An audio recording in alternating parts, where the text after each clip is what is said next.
Boa noite, Nark. No interior, o silêncio não significa paz.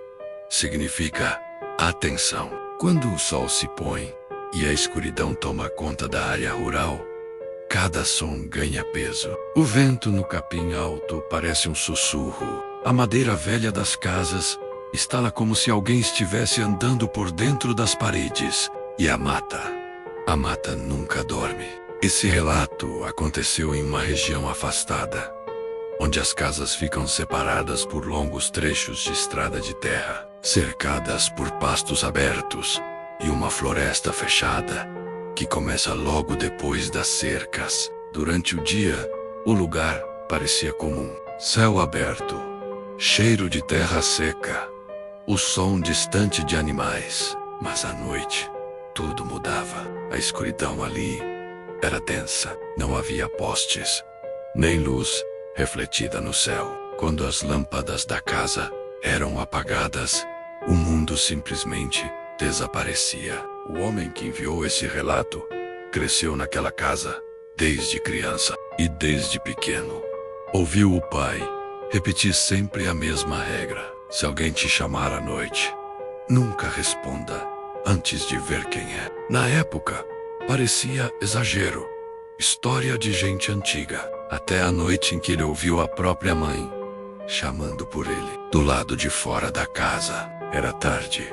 A família já estava deitada. O vento soprava fraco, fazendo o capim se mover lentamente perto do terreiro. A lua aparecia e desaparecia entre nuvens pesadas, deixando tudo em tons de cinza profundo. Foi então que a voz surgiu: filho.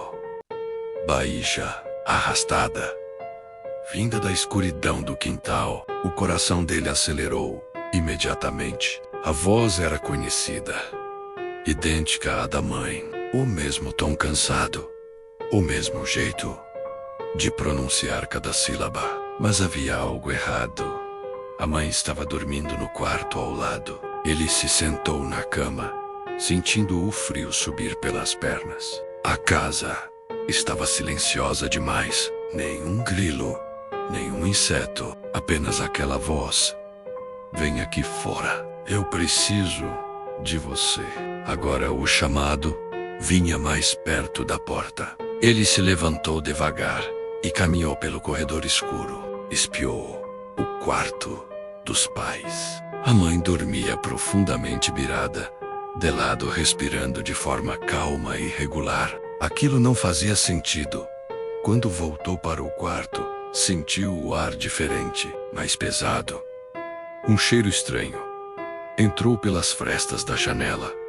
Terra molhada, folhas amassadas e algo adocicado demais para ser natural. Do lado de fora alguém respirava. Era uma respiração lenta, controlada. Não era de quem estava cansado, era de quem estava esperando. A voz falou novamente: por que você não abre? Dessa vez, já não parecia tanto com a mãe.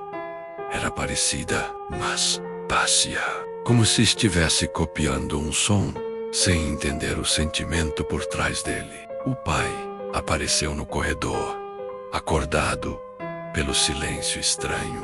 Sem dizer uma palavra, pegou a espingarda encostada atrás da porta e fez sinal para que o filho não falasse. Eles ficaram parados, lado a lado. Então, começaram os passos. Não vinham correndo, vinham andando. A madeira do alpendre rangia lentamente a cada pisada. Pelo som, parecia alguém descalço, mas pesado demais para ser uma pessoa comum. Os passos paravam, recomeçavam, mudavam de direção, como se aquilo estivesse aprendendo a se mover. Então veio a batida na porta. Não foi forte, não foi fraca. Foram 3 batidas lentas, no ritmo exato de alguém educado. Abre. Tá frio aqui fora. A voz agora mudava a cada frase. Às vezes, soava como a mãe. Às vezes como um homem desconhecido. Às vezes, como algo que nunca deveria falar. O pai sussurrou, quase sem mover os lábios: não responde. Seja o que for, não gosta de silêncio.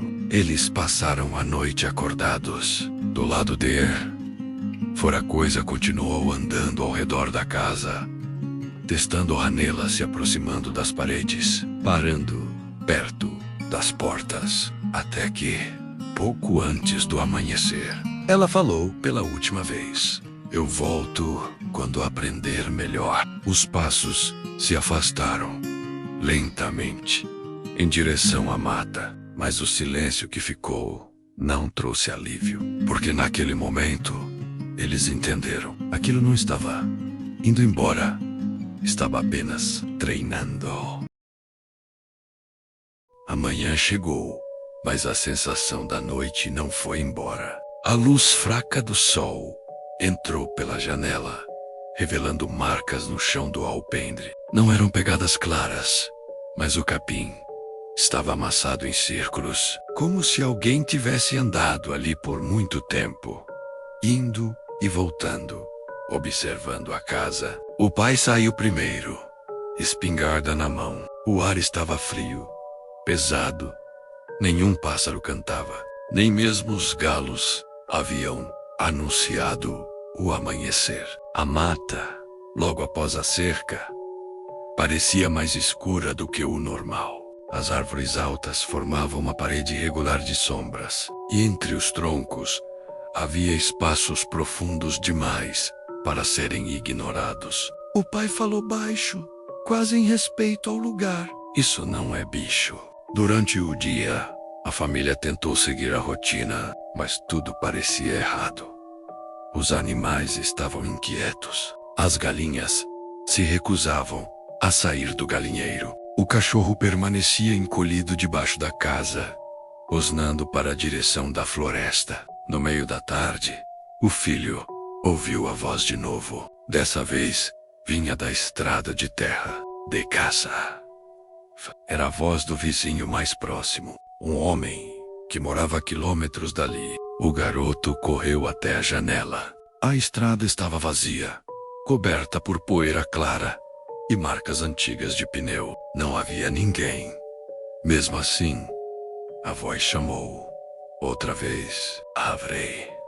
Aí, sou agora vinha do lado do curral. O pai segurou o braço do filho com força. Olha bem, antes de acreditar no que você ouve. O som se repetiu ao redor da casa, mudando de lugar, se aproximando e se afastando. Sempre a mesma voz, sempre convincente demais. Quando o sol começou a se pôr, o medo voltou a se espalhar pelo ambiente. O céu ficou cinza escuro, e a floresta pareceu engolir o pouco de luz que restava. A primeira batida naquela noite não foi na porta da frente, foi na janela do quarto. Um toque leve, cuidadoso. Abre, abre. A voz agora imitava o pai. O verdadeiro pai estava ao lado do filho, parado, em silêncio absoluto.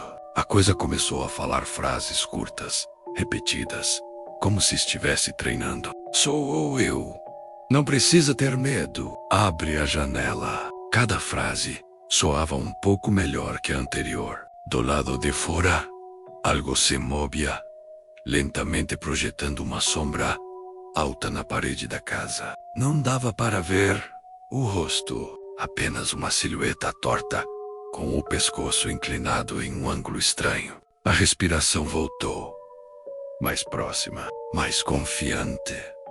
A coisa sabia que estava aprendendo. Sabia que mais cedo ou mais tarde acertaria. O pai trancou todas as portas, apagou as luzes e mandou o filho ficar quieto. Eles ouviram passos rodeando a casa novamente, mais firmes do que na noite anterior. Então veio a frase que gelou o sangue dos dois. Hoje, eu cheguei mais perto. Os passos se afastaram, seguindo em direção à mata, mas dessa vez não parecia uma retirada. Parecia uma promessa. A terceira noite foi a mais silenciosa de todas. Nenhum inseto, nenhum vento, nem mesmo o estalo da madeira da casa. A escuridão parecia colada às janelas, como se algo estivesse do lado de fora, parado, escutando. O pai manteve a espingarda apoiada no colo, sem tirar os olhos da porta. O filho permanecia sentado na cama, tentando controlar a respiração. Foi então que a voz voltou. Não veio do terreiro, não veio do alpendre, veio de dentro da casa. Você pode acender a luz agora. Era a voz do pai.